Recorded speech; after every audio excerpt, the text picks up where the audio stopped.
You've tried everything to keep your cats from stealing your food. Covered dishes, high shelves, motion sensor alarms, but somehow they always outsmart you. They work in teams. They stage distractions and they even fake injuries to gain your sympathy before striking.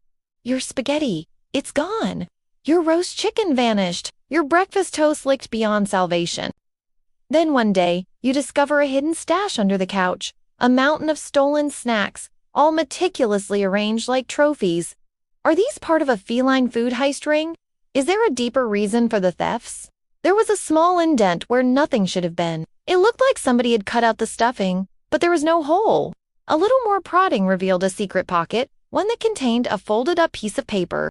And when I unfolded that paper, I found a cat. Or are the cats just culinary critics who believe your cooking belongs elsewhere? Then one day I got tired of living like a biohazard. I bought a big, heavy bowl full of dry cat food and left it out on the counter as bait. The 4-course meal was exquisite, the service impeccable. Please send our regards to the chef, signed, Fluffy Mittens, Simon, and Salem. I had questions, but nobody seemed to have the answers.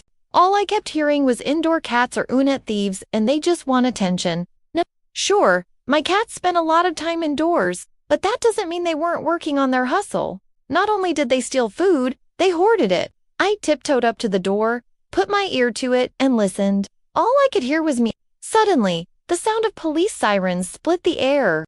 Startled, I jumped back, and in that moment, I saw a ginger cat slink past me and disappear around the corner. He was wearing a surgical mask.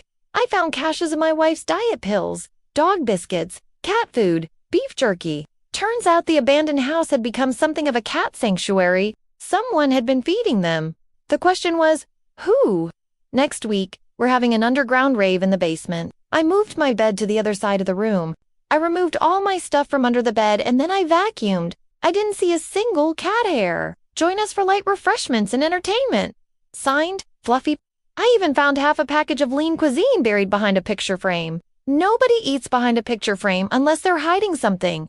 The plan was to trap the culprits. If that bowl disappeared, I'd know that I had a thief on my hands. I found cat carriers hidden in closets, one of which contained a roadmap of the neighborhood with sticky notes indicating which houses had the best snacks. There was even a getaway car. Well, sort of. It was my wife's Honda Fit, the one with the torn-up headliner.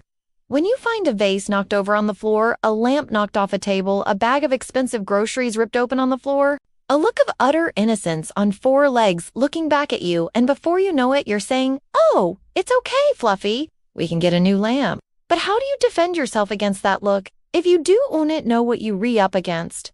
And wouldn't you know it, the next morning the bowl was gone and it worked. I did it. There were, however, a number of cat prints. I needed answers, and the only way to get them was to infiltrate the organization myself.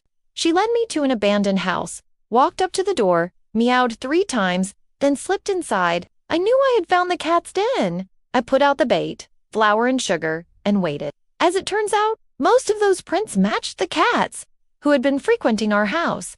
But one print didn't match any of them. It was smaller and cuter than the others. It belonged to a kitten that lived 2 doors down with Mr. and Mrs. Peabody. Sweet old people who hadn't had any kids since they adopted their 5 cats 27 years ago.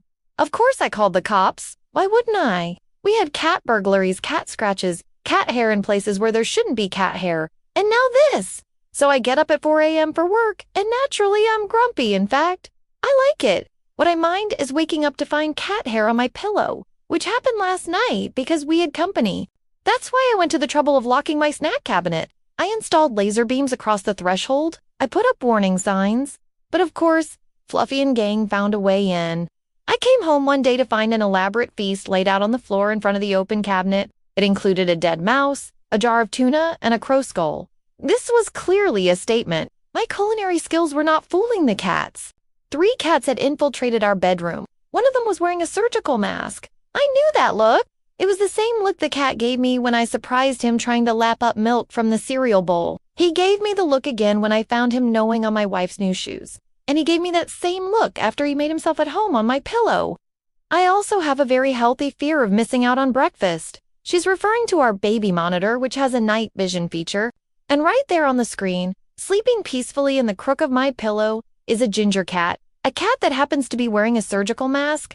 So I set my alarm across the hall with the express purpose of smacking anyone who gets into bed before me. The plan is simple. If someone sneaks into bed before I do, my alarm will go off and I'll know that it is Fluffy the cat, who has taken up residence in my favorite spot. My wife has her own alarm on the other side of the room, so we can wake each other up without disturbing the baby. It's a good system. And then one morning, the alarm goes off. Before I can even get out of bed, my wife is already awake screaming, "Get the camera!" I should point out that I don't really mind sharing my bed with cats. And that's when I noticed something strange about that pillow. It was obviously a trap. Somebody, probably the cat, wanted me to touch that paper so I would leave a fingerprint on it.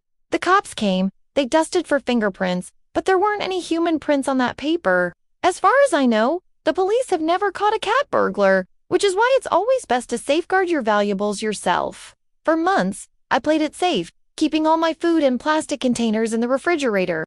In its place, I found a note written on what looked like a receipt.